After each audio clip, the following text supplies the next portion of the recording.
Rivero, Crick, Kella, Rich Rod, then Feliz and Brault. So those are my 19. So you mean Vasquez? Who's Rivero? Yeah. God dang it. Who's Rivero? Unbelievable. My God. Vasquez Rivero. What Pirates analyst are you? You know what? It was, I think I was going off of Cots. I didn't have Rivero. So I just wrote it down. I never thought of anything. So there you go. All right. So, yeah, Rivero, Vasquez. Anyway, there's 19 guys. And then I left off, but let's say they just add the other 6 guys are all pre-arb guys, like Newman, Kramer, Luplow, Nevarakis, Holmes, Kingham. I mean, there's the other 6 guys. So we have the arbitration numbers. Now, Dickerson, so this is MLB trade rumors. Feliz is at $900,000. Kella's at 3.2, which is a bit of an increase. And then Dickerson is at 8.4, which would be a pretty good increase from, I think, his 5.9 last year. Yeah. So he'd be up almost. But albeit it's not like it's anything like major. I mean, that's about what I would have expected. Right. Especially the season he's coming off of. He goes up to like 2.5 million. Cervelli's contract, his salary goes up $1 million. He goes from 10.5 to 11.5. Nova stays the same. He's at that 9.167. Marte's goes up about $3 million, 2.5. He goes from 7.8 to 10.3. And then Polanco goes up to $2 million. He goes from 4.1 to 6.1. Now so add all those in, the arbitration, the guaranteed contracts, and then the pre-arb guys. Now the pre-arb guys, like I said, depending on the league minimum, if it's around 460, I think it was 455 or 456 this past year. I'm not saying 565 or whatever it was. I basically just estimated them all at 570. Some will be a little above that, I'm sure. Some will be a little below that, whatever. So basically, I think the guaranteed contracts that I had was 66.8. And then if you add in all the pre-arb guys, you are up to 75.9. So basically 76 million. So you're in the middle 70s, which now I don't know about you. I know you thought, that's kind of where we've been thinking. Now I was thinking it was going to be like low 70s, but I honestly didn't realize Marte was getting a $3 million jump or increase. But yeah. Well, I think, but between we talked about the upcoming 2019 season maybe about 2 months ago, and what it could bring and stuff, and about salaries, and I remember saying if we bottom it out, it's going to be about 53 to 55 ish. So that makes sense because bottoming it out would mean that Nova's gone and Cervelli's gone. So that's about 20 million there. So that seems about right. I think too, a lot of it could be that we've probably just more or less been insinuating that Nova's going to be gone. Right. But the Chad Cole, Tommy John puts a big damper to that. So I don't think it's, guaranteed that he's gone. He still could be on the team, which therefore you're looking about, that $76 million range right now if everyone stays on. Yeah, and if you lose Nova, that's $9 million, so you're basically at mid-60s. So that is a big difference. And who knows? They could still I'm sure they would trade him if the right, I'm sure they'd like to trade him and add elsewhere, but like you said, with an injury to Cool, basically Kingham and Clay Holmes not really looking like they're ready. They might just hold on to him. Another Kamara touchdown. Oh! I think it's over. We got to check the percentages. I'm ending this podcast. I'm done. I'm walking out of here. We gotta check the percentages. Hold on. see if I'm up to 90 yet.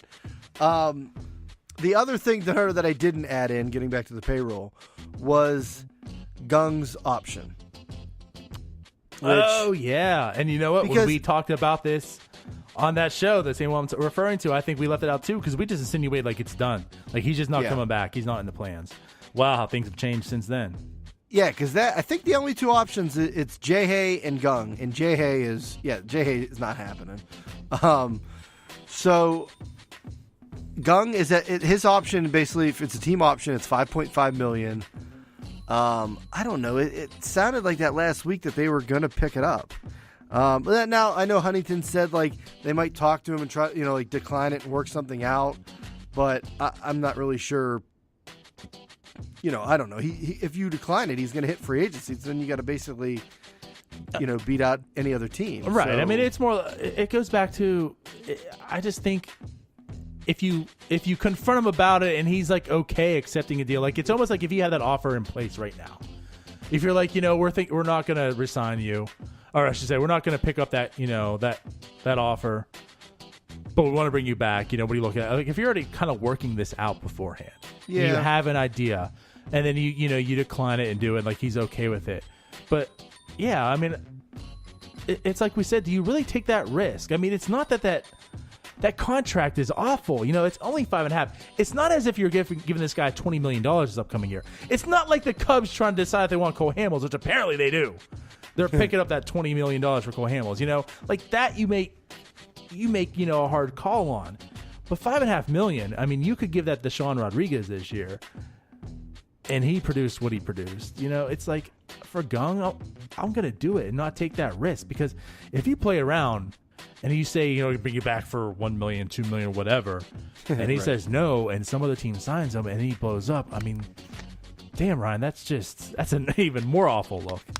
Yeah, we'll be getting some hate tweets on that for sure. People will be blasting him again. So it's a tough one. $5 million, like I'm just like, if you want him back, you pick it up.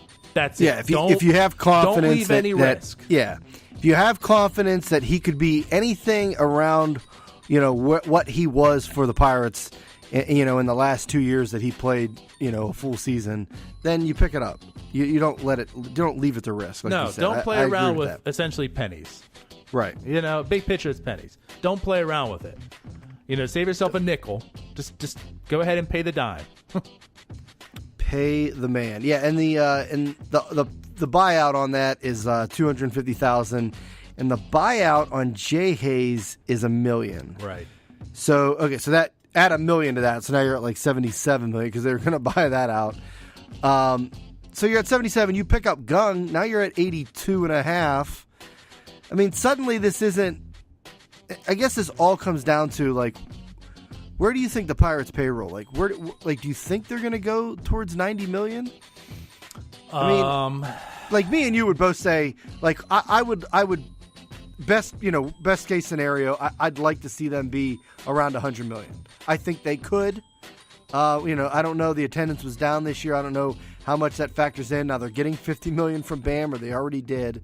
So I don't think going to $100 million is some like end of the world thing. But do you think they'll go there? Do you see $90 million? I mean, because if you pick up that option and you keep Nova and Cervelli, which it looks like they're probably going to keep Cervelli. If you keep Nova, I mean, you're at $82 million already. Yeah, you are correct. Like, this isn't just like this team that's bottomed out. Again, the Chad Cole situation and having Nova, that's a huge difference. $9 million makes a big difference. It's a big dent. $80 million or $70 million. What you can do with that. So I'm still not truly, opposed to not trading Nova. If they trade Nova, I'm cool with that. But it does You're Chad leave. Cool about it. What's that?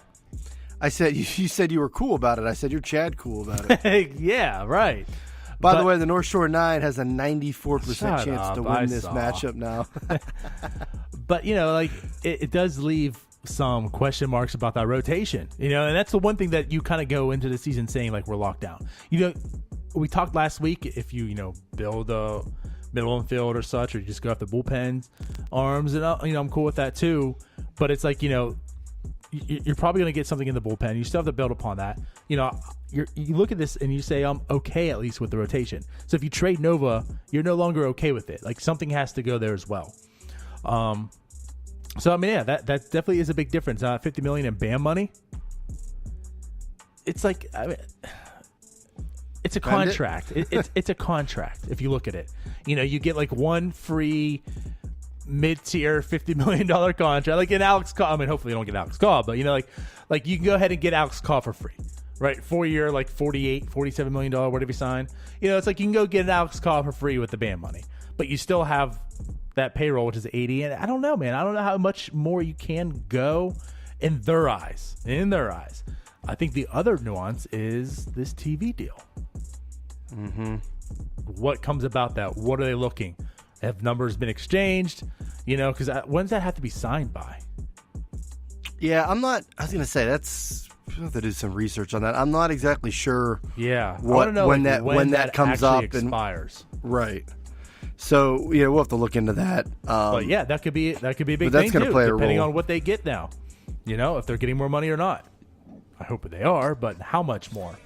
Right.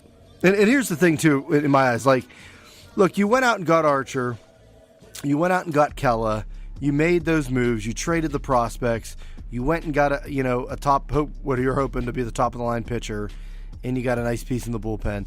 Like, you have a great core, your bullpen, back of the bullpen looks great. Like, if any year, like, go out and add. Like, this is the year you got to add something and actually push forward. Now, we talked the names where they actually need it is middle infield, which of course is the most Pirate thing ever because the middle infield options behind Machado suck. So, but go out. I would like to see them. I don't think spending $20 million in this free agency is something they can't do. I think they could, and I hope they do. And here's the other reason why. We talk about the BAM money, but look at these contracts. So like Marte went up, Polanco went up, Dickerson went up. You're going to have guys in arbitration go up and everything. Cervelli's contract is $11.5. Cervelli also is a free agent at the end of 2019. So, like, right there, like, okay, so, yeah, Cervelli's probably going to be here all season next year. But then that $11 million comes off. So that can kind of cover some of the other, salaries that are going up and some of the other arbitration.